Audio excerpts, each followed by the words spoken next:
Здравейте и добре дошли на днешния вебинар. И тази година Barcode Системи прави поредица от събития и семинари. Днес е поредното такова и на мен се пада честта да го водя. Казвам се Стамен Дулевски, ръководител отдел управление на проекти в Barcode Системи в България.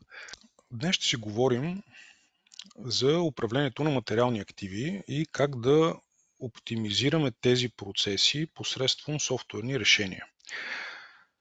Както акцентирахме в поканите на вебинара, презентацията е насочена най-вече към производители и вносители на бързооборотни стоки, които предоставят различни видове активи в търговските обекти, където се продава тяхна стока.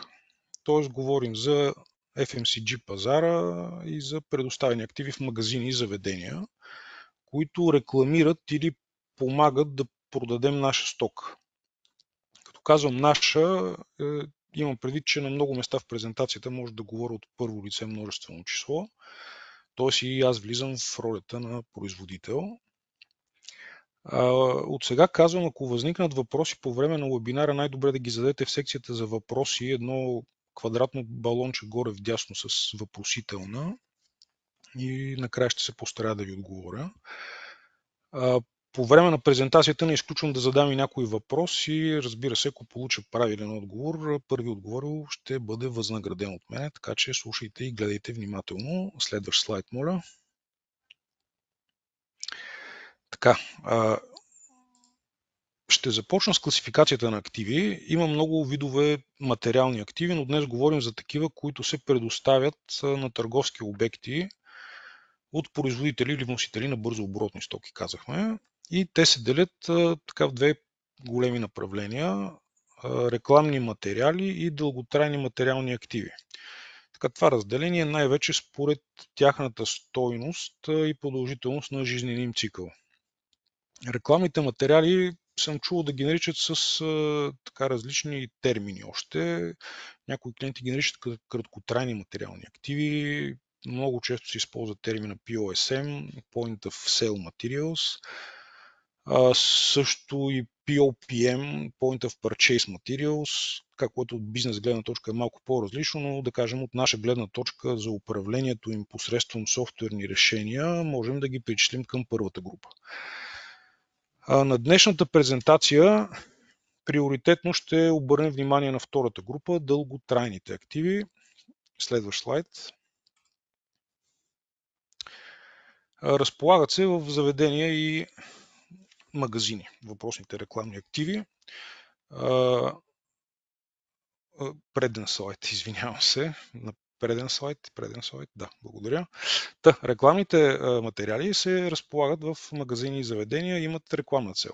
Служат за промотиране на нови продукти, за налагане на нашия бранд. Обикновено те се подаряват на търговските обекти, имат много по-кратък жизнен цикъл спрямо дълготрайните активи и затова казахме някъде ги наричат краткотрайни. Тук виждате списък с рекламни активи, който направих набързо. Със сигурност не съм избрал всички опции.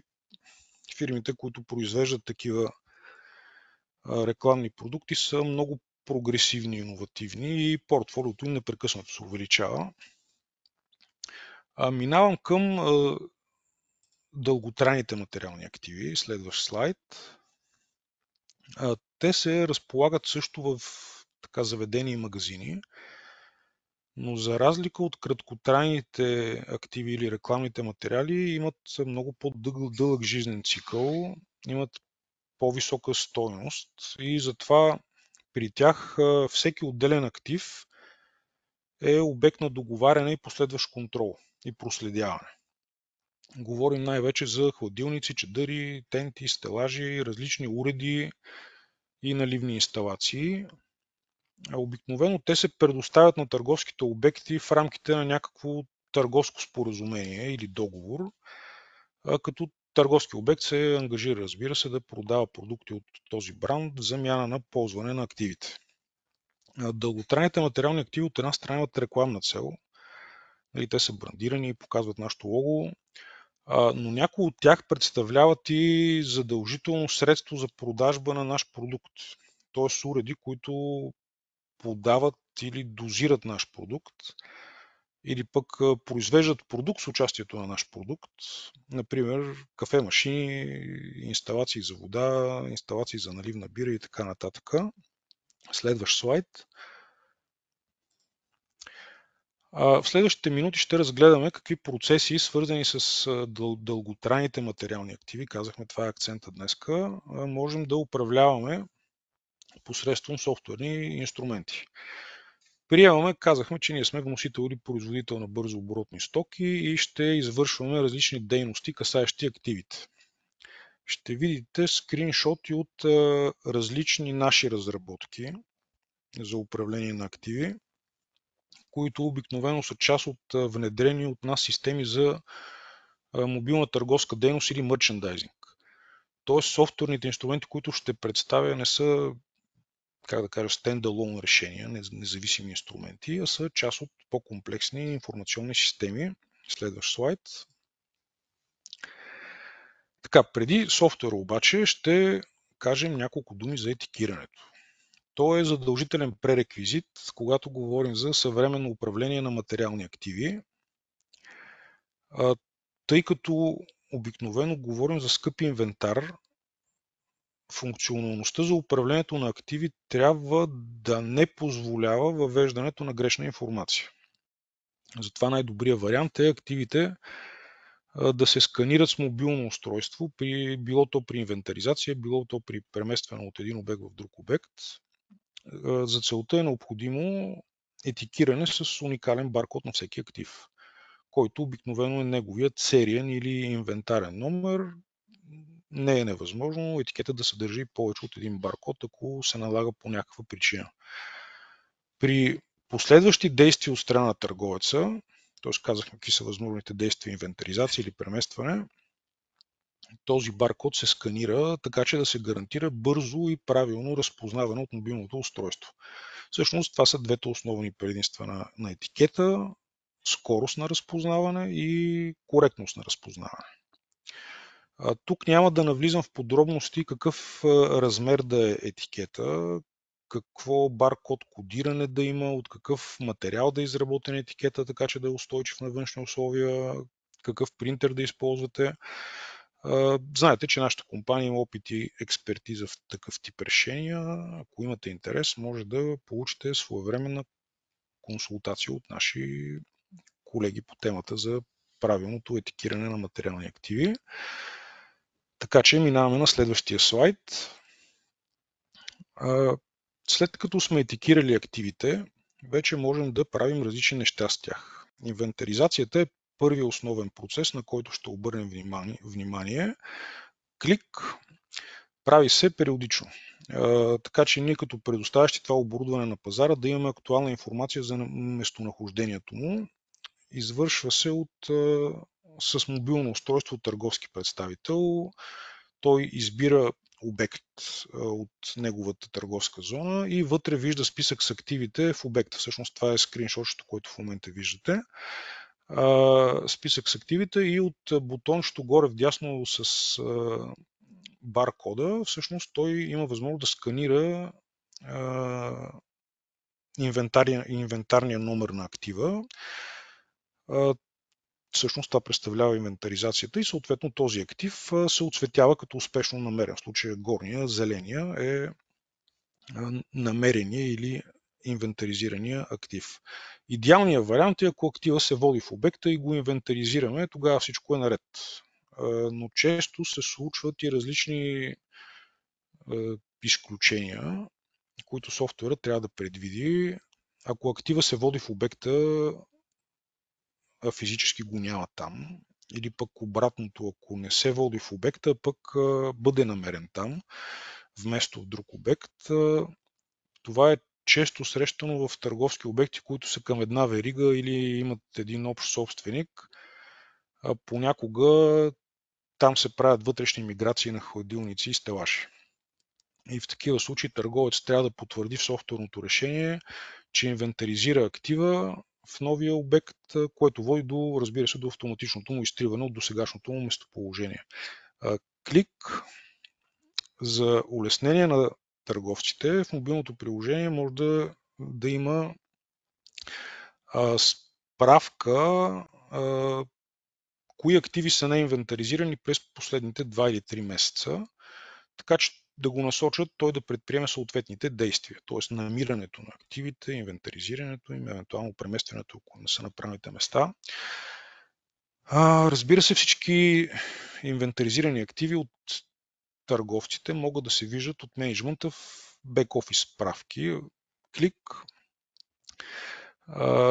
с различни възможности за филтрации по дата, обект, търговец, град, т.е. да виждаме така пълната картинка на инвентаризираните наши активи на пазара. Следващ слайд. Така, при част от дълготрайните материални активи, най-често при хладилници, фризери и наливни инсталации, се налага да се прави профилактика и сервизиране. При профилактиката сервизният техник сервизният техник въвежда в приложението какви дейности е извършил и евентуално какви резервни части е вложил. Още един клик, моля. Може да има и подпис от клиента, потвърждаващ направената профилактика. Когато има по-сериозна повреда и се налага сервизиране, обикновено имаме двустъпково действие. Още един клик. Първо в мобилното приложение търговецът прави заявка за сервизиране. Виждате на екрана това скриншотче, където предварително той избра обект. След избор на обект избира актив, сериен номер, тип на повреда и съответно тази заявка влиза в бек-офиса, още един клик, където тя може да бъде одобрена от супервайзор, след което да бъде изпълнено от собствени сервизни техници. Това е вариант 1 на тази моя схемичка, или се изпраща по мейл или друг автоматизиран интерфейс към външна фирма за сервизиране. Това е вариант 2. Така, тази моя авторска грозна картинка мисля, че дава яснота за възможните сценарии с пътя на една сервизна заявка. Още един клик и съответно тази заявка може да придобива различни статуси: импортирана, изпратена към сервизна фирма, отказана, приключена. Ето как изглежда в бек-офис приложение. Всъщност списък с такива сервизни заявки и техните статуси. Минаваме към следващ слайд, свързан с така, може би най-важната тема, преместването на активи. Основен акцент в днешната ни презентация. Първо да кажа, под термина местене ние разбираме действие, което има две посоки: поставяне в обект или вземане обратно на актив от обект. Първо на екрана ви показвам по-семпъл начин на местене, едностъпково местене, така нареченото. В мобилното приложение търговец избира обект, влиза в менюто за местене на дълготрайни материални активи, виждате го на екрана, и избира актив и съответно го присвоя към обекта, като може и да въведе някакво количество, т.е. актива да е повече от един. Казвам по-семпъл, тъй като тук нямаме одобрение в бек-офиса от супервайзор, няма сканиране, не се следи сериен номер, нито пък се сключва договор или приемо-предавателен протокол. Тоест тук се следи само брой и тип на актива и в кои обекти е позициониран. Целта е системата да знае какви активи като вид и брой имаме пуснати в търговската мрежа, без да следим всеки конкретен актив къде точно е. Конкретен като сериен номер имам предвид. Този вариант на местене е най-лесен и бърз за разработка и най-лесен за употреба от търговците, но дава по-малко информация и възможности за контрол. Ако се питате защо го наричаме едностъпково местене, защото няма одобрение на действието. Т.е. търговецът директно инсталира актива в обекта, без това да изисква никакво одобрение в бек-офис. Т.е. нямаме втора стъпка, имаме само една стъпка. На следващия слайд ще покажа втори вариант, да, виждате го на екрана, на едностъпково местене, който е по-усложнен. Вече имаме пак едностъпково местене, само че имаме сканиране и всеки актив вече се следи по сериен номер. Търговецът отново, разбира се, избира обект, в който прави посещение, вижда списък с активи, това е лявото скриншотче, и той може да присвои актив към своя виртуален склад. Тоест, по този начин той го взема от обекта и после съответно може да го постави в друг обект от своя виртуален склад обратно в следващ обект. Като всичко това, тук е важно да отбележим, че минава през сканиране на баркод на сериен номер. Друго важно е, че при тези движения, всяко движение всъщност генерира приемо-предавателен протокол в бек-офис системата, който се изпраща автоматизирано до клиента, в случая търговски обект. Но за това ще стане въпрос всъщност малко по-късно за приемо-предавателните протоколи. В бек-офиса, следващ клик, вече може да видите подробна справка за движението на активите. Може да се проследи всеки конкретен сериен номер и всички негови премествания. Кой актив, къде, кога е бил преместен, от кой търговец, кой номер на протокол, т.е. целият жизнен път на едно съоръжение. На следващ слайд така, преминавам към най-сложния вариант. Това е двустъпковото местене. То минава през създаване на предложение от търговец за монтаж или демонтаж. Като тук виждате как изглежда такъв един примерен екран, където се избира типа на съоръжението, удобен час за клиента или часови диапазон, въвеждат се други атрибути и след това, следващ клик, предложението изисква одобрение от супервайзор или менеджер логистика в бек-офис. Тоест той сменя статуса на заявката, виждате най-горе съм го оградил с червено. Сменя статуса на заявката, като може да я потвърди, може и да откаже. В точно конкретния случай, конкретния проект, самото действие по местене се извършва, физическото местене се извършва от външна логистична фирма и за целта логистичният менеджер планира курсовете за инсталиране и деинсталиране на активи за конкретен работен ден. Тоест той попълва полетата номер на курс и пореден на номер на курс, оградил съм ги отдолу, и подрежда обектите в правилна според него последователност на база географско разположение и желан час на посещение.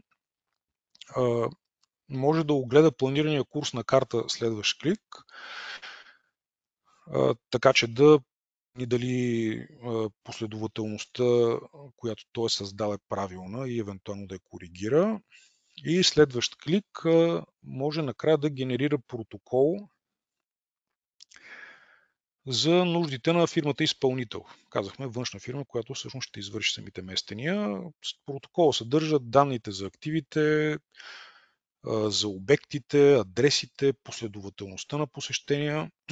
С тази външна фирма може да имаме и директна интеграция, т.е. данните за одобрените заявки директно да се експортират към тях. Разбира се, ако не работим с външна логистична фирма, заявките могат да бъдат насочвани към наше собствено звено, което инсталира или деинсталира съоръжения. На следващия слайд ще поговорим за създаването на... Следващ слайд, моля. За създаването на документи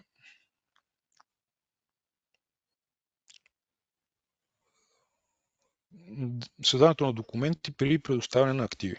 Така, в зависимост от типа на актива, неговата стойност и жизнен цикъл, в повечето случаи той се предоставя на търговски обект на база договор. А самото предаване на актива е съпроводено с приемо-предавателен протокол. За да може софтуерното решение да създаде такива документи, трябва да се дефинират темплейти с съответните променливи, които да се пълнят със стойности за всеки конкретен документ. Тук ще представя няколко примерни договори и протоколи.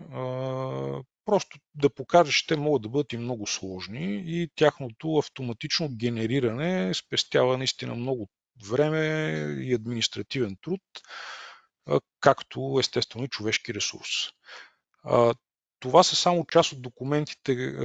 Може още един-два клика напред. Това са само част от документите. Към тях има приложения, някои стигат до над 10 страници и над 30-40 динамични променливи вътре. Допълвам, че те се създават автоматично при определено събитие, например при местене на актив в мобилно приложение или при одобрението от супервайзор на преместването. Освен това, те могат и автоматично да се изпращат на клиент, търговски обект, по мейл, за да ги подпише електронно. Така целият процес става напълно автоматизиран и на следващия слайд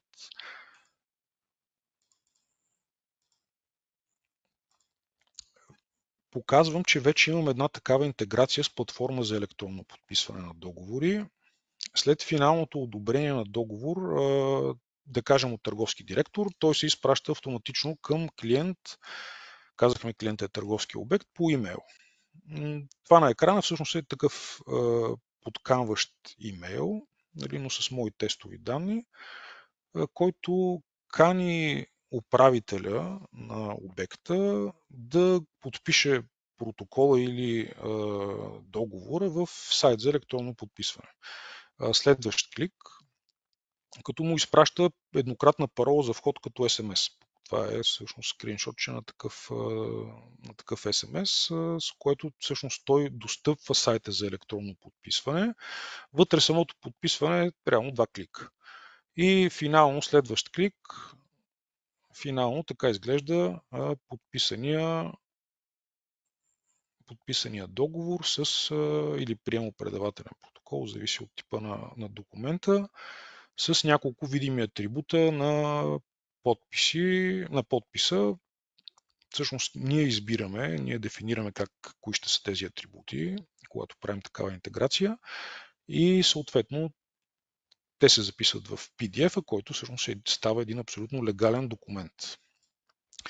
На следващ слайд преминавам към следващата точка в нашата презентация.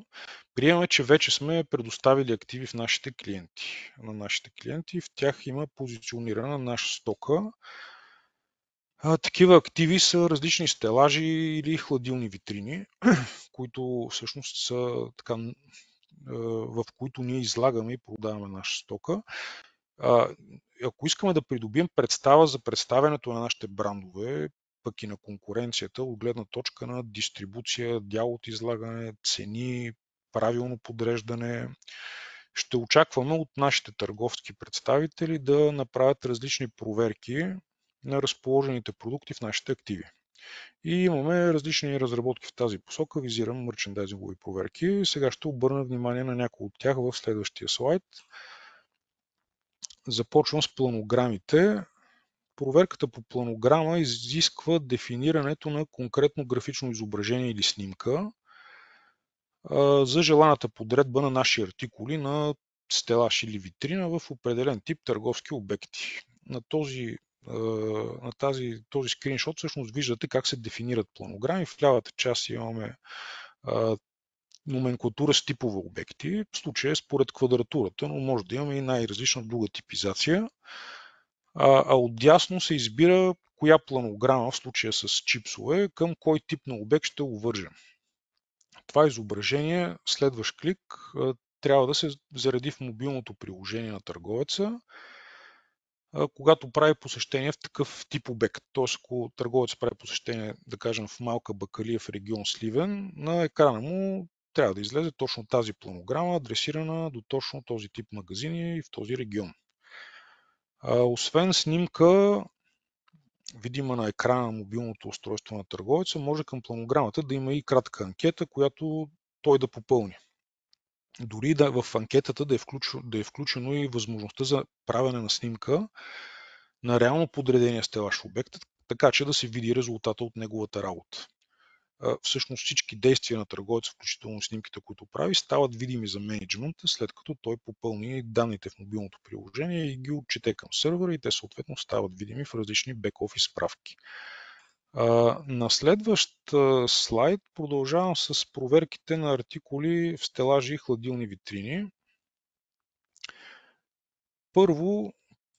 Първи клик показвам проверка дистрибуция. Основна проверка за повечето компании. При нея се маркира наличието на артикули на рафта. Това е лявата колонка с чекбоксове. Като за да направим по-ергономична проверката, може в нея да съчетаем и други проверки. В дясната част, примерно събиране на цени, вписване на наличности или пък маркиране кой артикул е в промоция на дясната колонка с чекбоксове. Следващ клик показва проверка дял от излагане. Също основна важна проверка, описваща съотношението на наши продукти спрямо конкурентни или спрямо всички. Като измерваемата величина може да бъде брой лица или линейни метри от регала. Добре е да имаме в такъв тип проверка да имаме таргет, към който търговецът да се придържа. В точно конкретен случай целта тук е 40% дял от излагане и всички артикули под този лимит се отсветяват в червено, така че търговецът да обърне внимание и да предприеме някаква търговска активност. Следващ клик, в дясната част виждате едно скриншотче от проверка, така сме нарекли out of stock. Това е вариация на проверката за дистрибуция, която описва липсващи артикули. Избора може да бъде от списък или графично, както в случая на този скриншот. Търговецът вижда планограма с много клетки и лица. Може да клика на всяка клетка от планограмата и да задава статус на артикула, дали го има или го няма. Тук може да има предварително оцветяване. Примерно, кои артикули са задължителни по договор, кои са опционални, кои са промоционални или може да има много различни предварителни оцветявания, които първо да дават информация на търговеца и върху тях той съответно да прилага статуса има или няма. Тоест може да има много по-сложна комбинация от статуси, с две думи. На следващ слайд ще обърна внимание на една по-иновативна технология, която вече все повече се използва в софтуерни решения за мърчендайзингови цели. Става въпрос за разпознаване и графично разпознаване и проверка на артикули само чрез снимка. Тоест търговеца снима в обект един регал и софтуера му изписва кои артикули стоят на стелажа, с колко лица са, кои артикули са наши, кои конкурентни. Дори може да запише и цени, ако са достатъчно видими. Тоест говорим за проверка дистрибуция, но в автоматизиран вариант, само чрез снимане. Отгоре са видими коефициентите за успешно разпознаване над всеки артикул. В случая всички са около или над 90%. За да имаме успешно разпознаване, трябва просто да създадем богата база данни с артикули и снимки и всъщност така обучаваме софтуера да ги разпознава с колкото по-богата база имаме от всеки един артикул, толкова процент разпознаване се покачва, разбира се. Тук държа да кажа, че ние вече имаме опит в тази насока и първи реализирани проекти. На следващ слайд показвам как изглежда част от наша функционалност за графично разпознаване, направена с тестови артикули от различни брандове. Търговецът влиза в обект, избира обект от списък, вижда списък с минута и влиза в менюто за графично разпознаване. Всъщност това е лявата снимчица. Избира се какъв тип витрина ще се снима или каква позиция, още такъв термин сме въвели. Като всяка позиция или всяка витрина има дефинирани темплейти, каква подредба и какви артикули да очаква изкуствен интелект. И после в самата снимка, вече направена снимка, виждате в дясната част, съответните лица се оцветяват с различни цветове според това дали са правилни, неправилни, конкурентни, има го, но е на различно място и така нататък.